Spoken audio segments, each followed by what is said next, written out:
Hey everyone, and welcome to Quick Hits, brought to you by Dental Peers. I am your host, Sean Peers, President and CEO of Dental Peers. And today I'm very excited to be joined by my friend Michelle Obey-Simmons from Maxell. Say hi to everyone, Michelle. Hello, everybody. So Michelle is, I forced her against her will to join us today.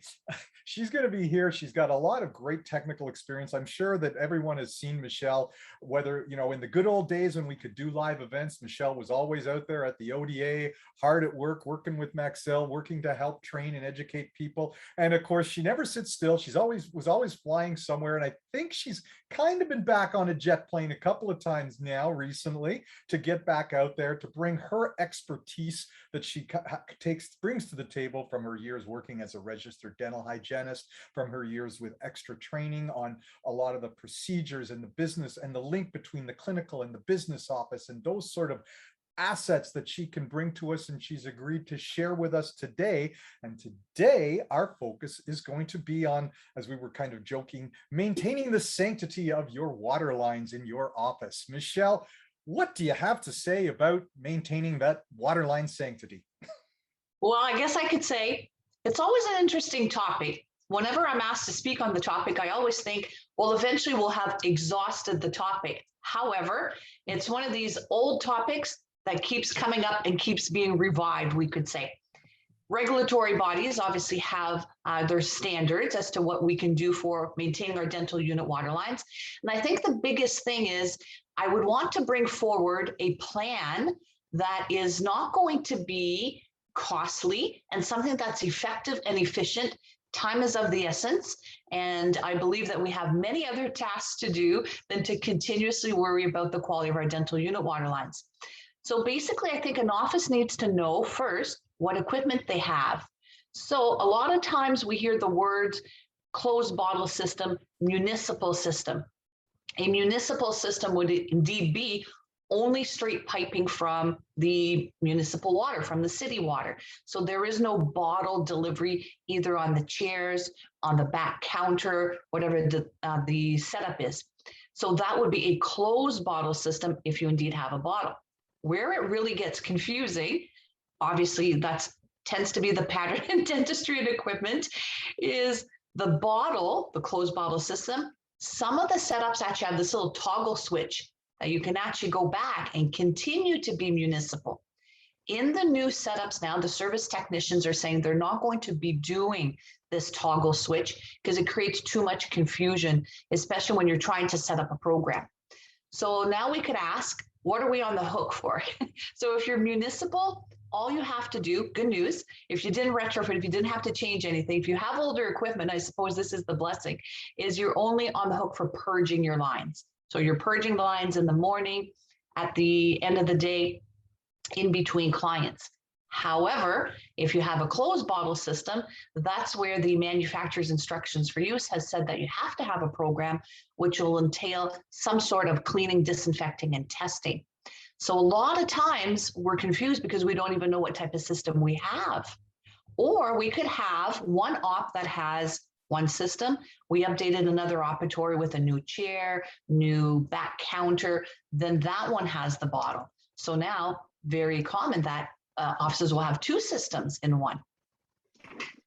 And and that's just what we need, of course, is to add layers of confusion, because what is life if we just don't make it simple, right? Why make things simple? Exactly. And then you touched upon something there, I mean, we say that sort of jokingly, because we do want to make things simple. And you touched upon something that I think is elemental to that front when you talked about making sure that you have a plan, making sure you have a program, so that this is not just kind of done scattershot, willy-nilly. It's important, I guess, to have an actual plan and program in place for this, isn't it? It is. And I like that you brought that up, because the concept would be, if you don't have a plan, then really it becomes an event versus a process. If I set it up as a process, then it's going to be part of, I'm going to say, all these mental checklists, all these paper checklists that every dental office has. It just becomes routine. So then we don't have to physically stop and think, oh my goodness, if I ever get audited, or if there's ever any symptoms that patients end up having, is in my dental unit. So really, it's a risk management, isn't it? 100%. I mean, like you say, it becomes an event otherwise. And when it's an event, it becomes a bigger deal because there's probably a lot more work that has to be done to then effectively get the job done, as opposed to making sure that you've got it properly documented, as you say, in your policies and procedures manual, that it's regularly scheduled into the timelines that suit your practice so that you can just be able to do this quickly and efficiently. And I mean, to me, that seems pretty straightforward. So what's involved in making a program that is going to be able to do this effectively? Well, the nice thing is that the manufacturers certainly have laid it out, I'm going to say, in easy steps.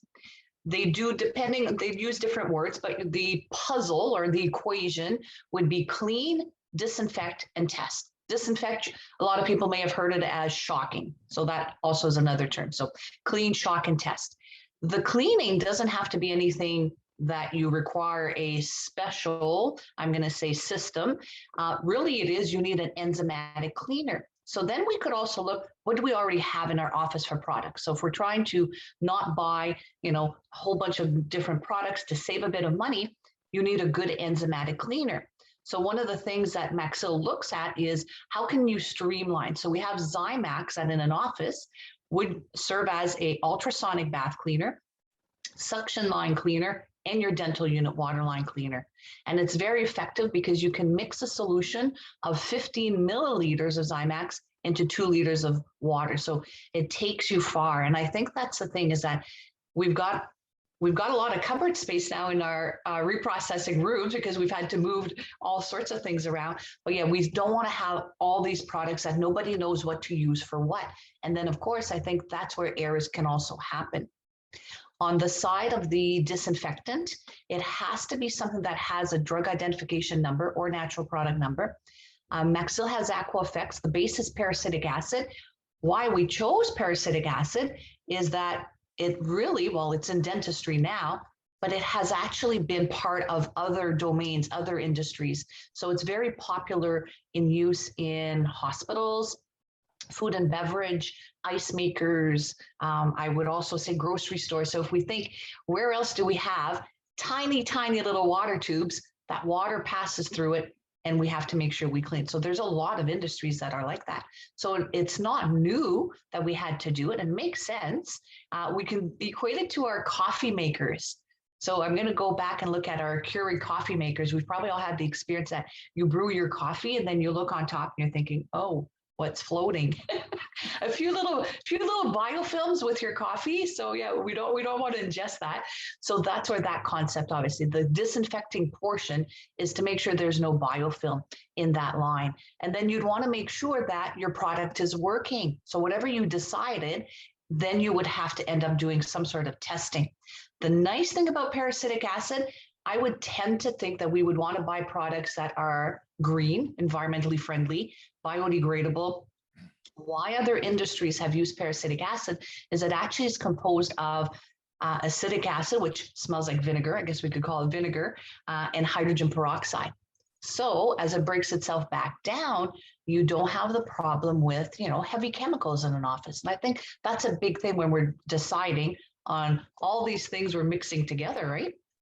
Well, I think that is incredibly important and gaining in importance right now. Obviously, we're seeing more and more discussion, often led by, our kids' generation, if you will, about their concern with respect to environmental impacts of some of the activities we undertake.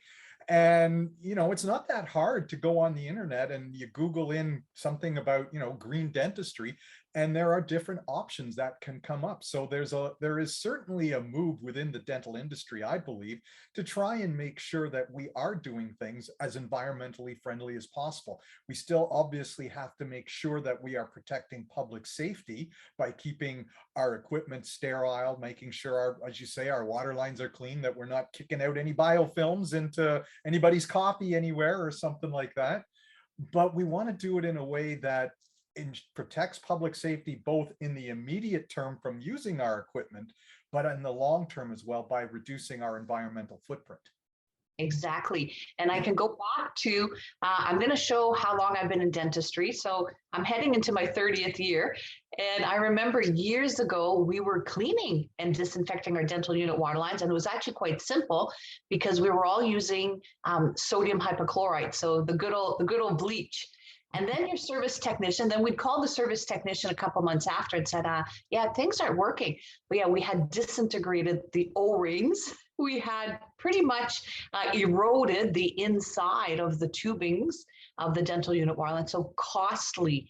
So obviously when we choose a product, we have to look, we have to read our labels, and we have to make sure that obviously too, that it matches what our manufacturer has said, especially if there's a warranty. So imagine adopting this whole program and you ruin your equipment, and then you also don't have a warranty left because you used the wrong product. Yeah, and that's a big factor too. I mean, obviously, you know, I mean, everyone is becoming increasingly aware of the importance of cost control. The impact of the pandemic and what that did to supply chains and driving up costs has, out of necessity, made it a little bit more topical. So I can understand that there can be a lot of opportunities, a lot of times where offices might look to cut a corner here and a corner there and get a less expensive product. But as you said, I mean, what's you know, those sort of car mechanic commercials, you know, you can pay me now or you can pay me later, right? If you're going to cut corners and use something that isn't really meant for that purpose, you could negate a warranty. You could, as you pointed out, result in having your equipment break down much more quickly, and that becomes expensive if you now have to undergo costly repairs or replacement of expensive equipment. Oh, absolutely. And then the frustration, the downtime. We're already looking at labor shortages and having maybe some issues with timing as well and filling our schedules, that we certainly don't need any additions to that. And replacement of dental unit water lines ends up being quite the ordeal. So yeah, something that certainly has to be looked at. As we said before, we don't make it an event. We make it a process, and then in making a process, we've used our knowledge. So we've done an evidence-based search. It's an informed decision where we choose products that meet our needs. And again, some offices will say, well, can I use this? Can I use that?